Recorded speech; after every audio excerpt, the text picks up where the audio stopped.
Hello everybody, this is the Retro Bear. We're jumping straight in with this episode of Barely Played. Yes, it is another racing game, but quite frankly I don't care anymore because these are the only games that I appear to be any good at. We are playing today, for your delectation and enjoyment, Ridge Racer 7 on the PlayStation 3. Yes, PlayStation 3. We managed to capture some high definition footage, and you can tell by the excitement in my voice that this is going to be a high octane ride from start to finish. This is going to be absolutely fantastic. What a great little game this is. I've had this for quite some time. I put it in at the weekend and I found myself having so much fun with it. I thought, you know what, I'm going to record some footage and we're going to give it a go on Barely Play, because quite frankly we haven't done an episode of this for some time, and this probably be a good opportunity as any to put something up with some quality gameplay. And as you can see, this game looks absolutely beautiful. It is a wonder to play, absolutely thrilling and exciting. Really enjoy playing this, and well, it's a racing game. What is there not to like about playing something like this? So as we can see, we are fastly moving up through the field. 14 cars in the field. You've got to try and finish, well, first. That's the idea, isn't it? You notice from there the car going past me with the tail lights sort of streaming in the back there. Great little effects in this game. It's just absolutely 100% pedal, foot down, I say, rather than say pedal to the metal, foot down, and just keep going. You'll see from the back of the car, there's a car there with a green light at the back of it. That's a nitrous boost. You can see the nitrous boost in the bottom left hand corner. That is generated by drifting around the corners. So you've got 3 of those per race, and each time you drift round you sort of build up that and keep going to give you a little boost. Also below that is something called slipstream, which is exactly what it says. If you get really close to the car in front, you can actually slipstream and speed up that way. It's a great way of doing it. There's the first lap. There's my first boost of nitrous, so we're 4th after the first lap. Whoa! And one thing I love about this game as well, it doesn't care if you crash into the car in front of you, bump the cars around. A little bit of an issue when it goes to the side, because it does get stuck on there, which I'll probably do a demonstration on very soon. It's a little bit tricky, but it just allows you to keep your foot down and going around. The cornering is really slippy. This is something that takes an awful lot to use to get to. Now here we go, there we go, just getting stuck on the side there, but it takes a little bit of a while to get used to the cornering, because obviously you've got a brake button, but I'm using simply accelerate, and then as I go into the corner I'm using the left analog stick to sort of jam in the turn and accelerate through that turn as well to try and keep going maximum speed. If you overcook it too much, you will end up sideways, and in one case, a game which a race I didn't sort of record before, you end up going sideways. See, it's very difficult to do it, but it just is a complete arcade racer. There is just nothing hidden about this. It's super intelligent. This is exactly what it should be. Look at this again. Wow, big jump there. Apologies for a little bit of a drop out of frame rate there. I'm not sure, maybe to do with the computer possibly, I'm not entirely sure, but I can assure you, there we go, real sideways movement there. When I recorded this, the footage played back absolutely fine, so it might just be the program I'm using, so a little bit of apology for that if it is sort of ruining your enjoyment of this video. Again, round the corner here, you've got to get these turns absolutely right, and you can see any little mistake, any hesitation, the cars go straight through. Bound around here, so we're going on to the final lap now. Let's give us a boost down. Have we got enough boost to go? No, we'll just keep going. Lap 3, final lap. Great soundtrack on this game as well. Really is fantastic.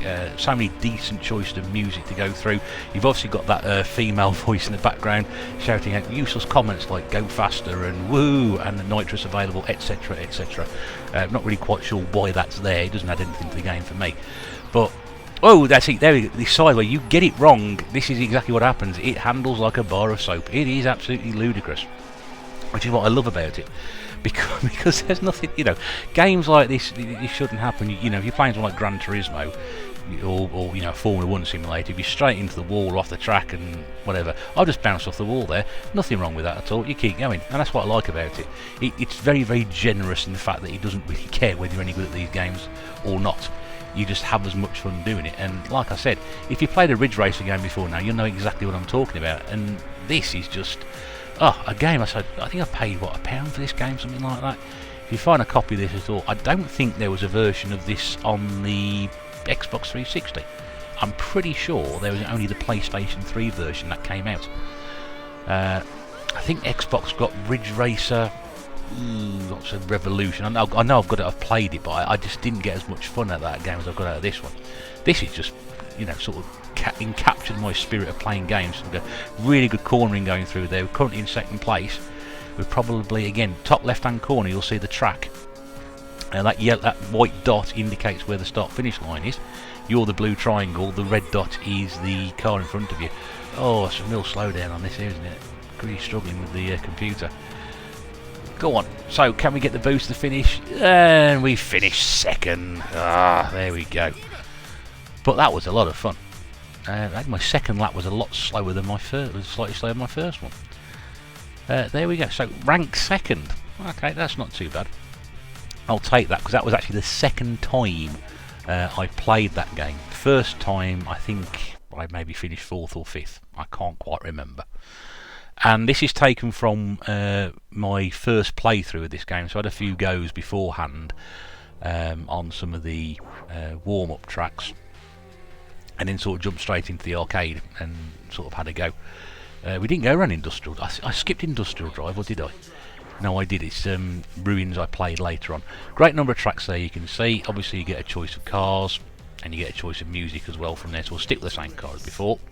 But I believe, because I've just started playing through the sort of, say, story mode, but there is a story mode, that sort of thing. It's like a Grand Prix, and you have to do some test driving and gain a sponsor and a supporter, and they'll give you cars and things, and then you move on to various sort of tracks, and then have to compete in Grand Prix. We have to finish a certain position, or we have to complete certain tasks of the race. One of them, which ironically in the field of 14 says overtake the other 13 cars, which basically might have well have said win the race.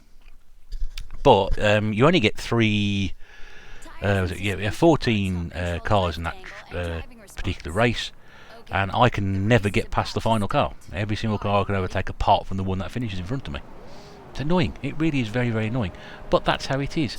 That's how it is. You can't sort of explain it. Anyway, here we go. Next track. Let's put our foot down once again. Same car as before. Currently starting in 14th place at the back of the grid. Keep your eye on the bottom left-hand corner. That will tell you where the Nitrous is. Keep your eye on the top left-hand corner. That's where we're going.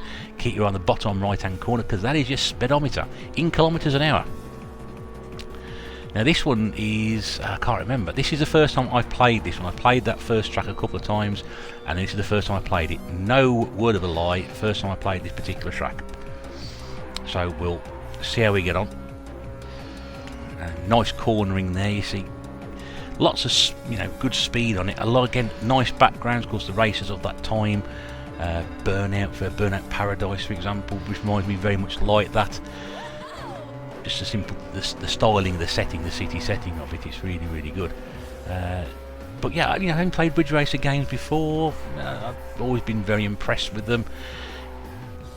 What am I feeling on this game? Yeah, I mean, if you want something which is just no frills arcade, put your foot down, let's go boys, blah blah blah, fantastically good fun, this is the game for you. This is no question about it. If you're looking for something a bit more simulatory, probably not. But in the sort of story mode, there is an opportunity to sort of tweak the car if you like doing those sort of things. I don't really care about that, to be honest with you. I buy a game to go racing, not to spend around hours tweaking imaginary cars. Why? I don't see the point.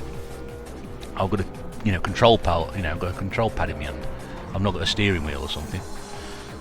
There's some unforgiving corners again. I think this is PlayStation 3 controller. It's not the greatest. So from that point of view, for me, this is the sort of perfect racing game for me. That's the sort of thing I really enjoy. Somebody wanting a bit more technical may not enjoy it. There are a couple of issues with it. I mentioned the cornering. You've got to try and work your way around that best you can. You see, you're taking those sort of long skids drifting into it. The back of the box does say drift your way to victory, so this gives you an idea of what you are going to be needing in terms of driving around. And it's just simply in case of just cornering, the drifting is quite an important part of it. So that takes a little bit of the enjoyment. Also, you do need that nitrous in the bottom left-hand corner. You do need that, because as you get more and more into the game, you need that boost to be able to have a chance to actually win certain tracks and beat certain races. So the less nitrous you have, the worse it's going to be. So there's an emphasis on that, which is all well and good, but again, I don't like games which add sort. Games like Outrun didn't need a speed boost in the original Outrun. You didn't need a speed boost in Sega Rally. Great, you didn't need a speed boost in Daytona. Great arcade races, which is what this is trying to be. But I don't like little things like that, 'cause it just sort of takes a bit of the, I don't know, not say realism out of it, because this is not a realistic driving game. It just takes a bit of the edge off it for me. But yeah, I'd recommend this game if you want a quick high octane thrills. Is exactly what it is. Like I said, the soundtrack's really good. The graphics, and I know the graphics are 10 years old. This game plus now. I can't read the back of the box, and my eyes are going. But it's just fantastically good fun. It's fantastically good fun. Yeah, and you can have multiple players on it apparently as well, I think. Yeah, 1 or 2 players, that's multiple, isn't it? That's multiple of 1. Oh, I'm in the lead, there we go. So, yeah, 40 seconds round the final track. Final lap of this track. Oh, there's a bump from behind. Doesn't really affect you in any way, shape or form. It doesn't speed up, doesn't slow you down. It just sort of like means it's slightly annoying because there's somebody in front. Again, if I was behind this car, you'd be seeing the slipstream in the bottom left-hand corner graphic light up, and I'd be sort of dragging his speed through and be able to take him like a slingshot of that. That's what they use it for. And it doesn't work if again, if you sit either side of the car, it doesn't work. You have to be behind that car. So it's very good in its mechanics. Oh, late corner in there! Wow. Oh. Yeah, it is an uncontrollable beast at times, this car, but this game, there with a little boost towards the end, here we go, and across the line, there we go. Wow, that was thrilling. I hope you've enjoyed that. I'm going to go and take a break and a bit of a breath and catch it back. Thanks very much for watching. This is the Retro Bear saying toodaloo and bye for now.